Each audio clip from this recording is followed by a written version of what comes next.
بسم اللہ الرحمن الرحیم نحمده ونصلی ونسلم علی رسولہ الکریم وعلی آلہ واصحابہ اجمعین اما بعد۔ فتح المعین بشرح قرۃ العین بمہمات الدین کا درس جاری ہے۔ اللہ تعالیٰ اس سلسلے میں مجھے حق کہنے، آپ حضرات کو حق سننے، اسے یاد رکھنے کی توفیق عطا فرمائے۔ درس نمبر 10 میں ہم نے صفحہ نمبر 11 پر پہلی لائن کی ایک عبارت پڑھی تھی، الا ان تغیرہ۔ اس کو الا ان تغیرہ پڑھا گیا تھا، جو درست نہیں ہے، بلکہ یہ ہے الا ان تغیرہ، مگر جب کہ بدل دے، متغیر کر دے۔ اس میں ہیا ضمیر پوشیدہ ہے جو بوصول میتتن میں میتتن ہے، اس کی طرف راجع ہے۔ الا ان تغیرہ ما اصابت ہو، مگر جب کہ بے خون کے کیڑے کا مردار تبدیل کر دے ما اس چیز کو اصابت ہو جس سے وہ ملی، جس سے وہ مردار ملا، تب جا کے وہ معاف نہیں ہوگا بلکہ ناپاک مانا جائے گا۔ اسی صفحے پر ہم نے وثانیہا جری و معین سے پہلے تک پڑھا تھا۔ اس میں آخر میں ہم نے پڑھا او نقیص عنہ، یا قلتین سے پانی کو کم کیا جائے۔ اس کو او نقص عنہ بھی پڑھ سکتے ہیں لازم مان کر، کیونکہ نقص ینقص لازم بھی ہوتا ہے، متعدی بھی ہوتا ہے، تو طلبہ اس کا خیال رکھیں۔ اب آگے پڑھیں گے انشاءاللہ۔ وثانیہا، اور وضو کی شرطوں کا دوسری وضو کی شرط کیا ہے؟ جری ماء علی عضو مغسول، پانی کا جاری ہونا عضو مغسول پر، دھوئے جانے عضو پر پانی کا بہنا۔ فلا یکفی ان یمسہ الماء بلا جریان، لہذا کافی نہیں کہ پانی عضو کو چھوئے بغیر بہے۔ گیلا ہاتھ مثال کے طور پہ کسی نے لگایا عضو کو، یا ہاتھ میں تری لے کر لگایا، تو اتنا کافی نہیں بلکہ پانی کا بہنا ضروری ہے۔ کیوں بغیر بہے صرف چھونا کافی کیوں نہیں ہے؟ فرماتے ہیں لأنہ لا یسمى غسلا، اس لیے کہ اسے دھونا نہیں کہا جا سکتا۔ وثالثھا، اور وضو کی تیسری شرط کیا ہے؟ اللہ یکون علیہ ای علی العضو مغیر للماء تغیرا ضارا، کہ عضو پر کوئی ایسی چیز نہ ہو جو پانی کو بدل دے، ایسا بدلنا جو ضرر رسا ہو، تغیرا ضارا، ایسا بدلنا جو ضرر رسا ہو۔ دیکھیے پاک چیز کے ملنے کی وجہ سے پانی جب متغیر ہوتا ہے تو تغیر یسیر معاف ہوتا ہے، تغیر یسیر جو ہے اس کے باوجود پانی مطلق ہی رہتا ہے۔ تغیر کثیر ہوتا ہے، زیادہ تغیر ہوتا ہے، تب جا کے پانی ناقابل استعمال ہوتا ہے۔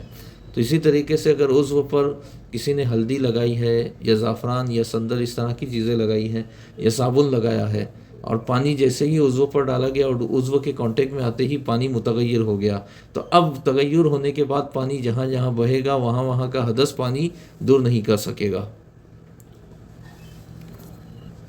تو اس لیے شرط یہ ہے کہ اعضاء پر کوئی ایسی چیز نہ ہو جو پانی کو متغیر کر دے، ایسا تغیر جو ضرر رسا ہو۔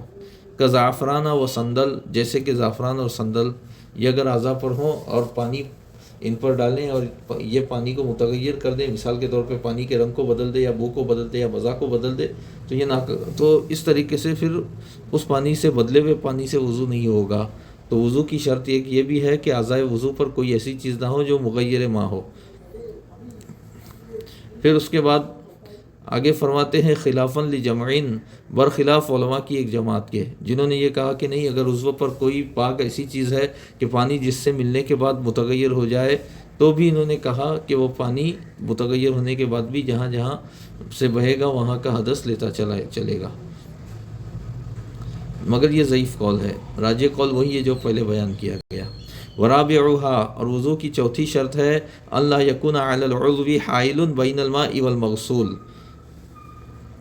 کہ عضو پر پانی اور دھوئے جانے والی جگہ کے درمیان کوئی حائل نہ ہو جو پانی کو چمڑی تک پہنچنے سے روکے۔ کنورتن و شمعین، جیسے کہ چونا اور شمع یعنی موم۔ تو اگر آپ چونے کے پتھر کا پیسٹ بنا کر اپنے کسی عضو پر لگائیں گے، اوپر سے پانی ڈالیں گے تو پانی اندر نیچے چمڑی تک نہیں پہنچ پائے گا۔ اسی طریقے سے آپ موم ٹپکائیں گے اپنے کسی عضو پر تو موم بھی چمڑی تک پانی کو پہنچنے سے روکے گا۔ فرماتے ہیں وہ دہنین جامدن، اور جامد تیل جیسا کہ گھی ہے یا کوئی ایسا کریم ہے کہ جب وہ پگھلے تو تیل بن جائے، تو ہر جمع ہوا تیل جو ہے وہ پانی کو چمڑی تک پہنچنے سے نہیں دیتا، تو لہٰذا وہ اس کو دور کرنا پہلے ضروری ہے۔ لیکن اگر تیل لگایا ہے تو تیل کے اوپر وضو ہو جائے گا، اگرچہ پانی عضو پر ثابت نہ ہو، کیونکہ پانی کا عضو پر ثابت ہونا، ٹھہرنا یہ کوئی ضروری نہیں ہے وضو میں، بس یہ ہے کہ پانی بہہ جائے۔ تو اگر تیل ہے، گھی نہیں ہے، تو ظاہر ہے کہ تیل گھی ہوگا تو چمڑی چھپائے گا، تیل ہوگا تو صرف چکنائی ہوگی اس کی، تیل ہوگا تو وضو ہو جائے گا، گھی ہوگا یا جمع ہوا کوئی بھی تیل ہوگا، کوئی سن کریم ہے تو اس پر وضو نہیں ہوگا اگر وہ چمڑی تک پانی پہنچنے سے روک رہا ہے۔ آگے فرماتے ہیں وعینی حبرن و حنائن، حبر یعنی سیاہی، حنا یعنی مہندی۔ سیاہی اور مہندی کا عین یہ بھی جو ہے حائل میں آئے گا، جو پانی کو جو ہے چمڑی تک پہنچنے سے روکے گا، لیکن جیسے ہی آپ نے سیاہی کا عین زائل کر دیا تو کچھ دیر تک یا کچھ عرصے تک سیاہی کا کلر باقی رہ جاتا ہے، جو عین نہیں ہوتا اثر ہوتا ہے، تو وہ معاف ہے، اس پر سے وضو غسل ہو جائے گا۔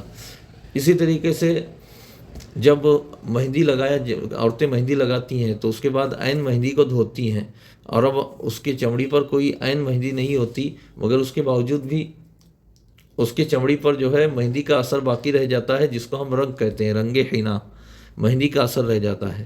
تو اگر مہندی اور سیاہی کا اثر ہے تو اس پر اگر پانی بہے تو وضو ہو جائے گا، لیکن عین مہندی عین سیاہی ہے جو پانی کو چمڑی تک پہنچنے سے روک رہی ہے تو اس پر وضو یا غسل نہیں ہوگا۔ وہی فرماتے ہیں وَرَابِعُهَا أَلَّا يَكُونَ عَلَى الْعُضْوِ حَائِلٌ بَيْنَ الْمَاءِ وَالْمَغْسُولِ، کہ عضو پر پانی اور دھوئی جانے والی جگہ کے درمیان کوئی حائل نہ ہو، کنورتن جیسے کہ چونا، و شماعن اور موم، و دہن جامدن اور جامد تیل، و عینی حبرن و حنائن اور سیاہی اور مہندی کا عین، بخلافی دہن جارن برخلاف بہنے والے تیل کے، ای مائعین یعنی لیکوڈ تیل کے، وہی بہنے والا تیل، وَإِن لَمْ يَثْبُتِ الْمَاءُ عَلَيْهِ اگرچہ پانی اس پر نہ ٹھہرے۔ آپ نے ہاتھ پر تیل لگایا پھر بعد میں وضو کر رہے ہیں تو آپ کا وضو ہو جائے گا، اگرچہ پانی جہاں تیل لگایا ہے وہاں پر ٹھہر نہیں رہا ہے۔ فرماتے ہیں یہ دہن جارن پر عطف ہے، و آثاری حبرن و حنائن، اور برخلاف مہندی اور سیاہی اور مہندی کے اثر کے، یعنی سیاہی اور مہندی کا اثر ہے تو اس پر سے پانی بہے تو چلے گا۔ وقضا اور اسی طرح ہے، یشترط علی ما جزم به کثیرون، شرط لگائی جاتی ہے اس کے مطابق جس پر بہت سارے علماء نے جزم فرمایا، اعتماد فرمایا، ان لا یکون واسخ تحت ظفر یمنع وصول الماء لما تحتہ، کہ ناخن کے نیچے کوئی ایسا میل نہ ہو جو پانی کو اس جگہ تک پہنچنے سے مانع ہو جو اس کے نیچے ہو، لما تحتہ اس جگہ تک پہنچنے سے پانی کو روک رہا ہو وہ میل جو اس میل کے نیچے ہے وہ جگہ۔ تو اب اگر ناخن کے نیچے ایسا میل ہے جو میل کے نیچے کی چمڑی تک پانی پہنچنے سے روک رہا ہے تو یہ بھی حائل ہی ہے، اور جب تک اس کو چھڑائیں گے نہیں وضو نہیں ہوگا۔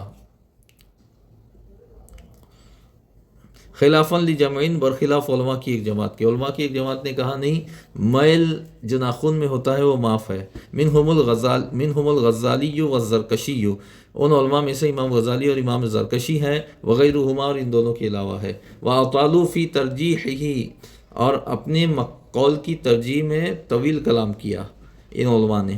وَصَرَّحُوا بِالْمُسَامَحَةِ عَمَّا تَحْتَهَا مِنَ الْوَسَخِ اور صراحت فرمائی درگزر کرنے کی اس چیز سے جو ناخن کے نیچے ہے یعنی میل، دون نحو العجین نہ کہ آٹے جیسی چیز، کیونکہ میل سے ناخنوں کو بچانا دشوار ہے لیکن ہم آٹے سے بچا سکتے ہیں، کیونکہ اگر عورت آٹا گوندتی ہے اس کے ناخن میں میل آٹا پھنس بھی جائے تو وہ اس کو دھو کر چھڑا سکتی ہے، اس کے لیے وہ دشواری نہیں ہے جو دوسروں کے لیے ہے۔ اگلے صفحے پر ہے، صفحہ نمبر 12 پر اوپر سے پہلی لائن، وَأَشَارَ الْأَذْرَعِيُّ وَغَيْرُهُ إِلَى ضَعْفِ مَقَالَتِهِمْ، اور امام ازرعی وغیرہ نے ان علماء کے قول کے ضعیف ہونے کی طرف اشارہ کیا ہے۔ امام غزالی اور امام زرکشی کا قول ضعیف ہے، اور یہاں پہ کہا کہ آٹے جیسی چیز معاف نہیں، یعنی آٹا وغیرہ جیسی چیز کام کاج میں اگر عورتوں کے ناخنوں میں گھس جائے تو بالاتفاق اس کو دھونا اور چھڑانا واجب ہے. یہاں میل کی بات ہو رہی ہے نہ کہ کسی اور چیز کی. وقد صرح فی التتمۃ وغیرہا بما فی الروضۃ، اور بے شک صراحت کی گئی تتمہ وغیرہ میں اس چیز کی جو روضۃ الطالبین میں ہے، وغیرہا اور اس کے غیر میں. وہ کیا ہے؟ من عدم المسامحۃ بشیء مما تحتہا، یعنی درگزر کا نہ ہونا اس چیز کے بارے میں جو ناخن کے نیچے ہے. حیث منع وصول الماء بمحلہ، جبکہ وہ اپنی جگہ تک پانی کے پہنچنے سے مانے ہو تب. وافتی البغوی فی وسخ حصل من غبار، اور امام بغوی نے فتویٰ دیا ایسے میل کے بارے میں جو گرد و غبار سے حاصل ہو. کیا فتویٰ دیا؟ بأنہ یمنع صحۃ الوضوء، کہ وہ وضو کی صحت کو مانے ہے. بخلاف ما نشأ من بدنہ، برخلاف اس میل کے جو اس کے بدن سے پیدا ہو. وہو العرق المتجمد، اور وہ جمع ہوا پسینہ ہے. وجزم به فی الانوار، اور انوار میں بھی اسی پر جزم فرمایا. یعنی اگر جسم کا پسینہ زیادہ نکلے اور نکل کے جم جائے، گاڑھا ہو، جیسا کہ بغل میں بعض اوقات پسینے کی پرت جم جاتی ہے، تو اب جب غسل فرض ہو جائے تو اس کے اوپر بھی پانی بہہ جائے تو کوئی بات نہیں. وصلی اللہ علی سیدنا محمد وآلہ وصحبہ اجمعین والحمد للہ.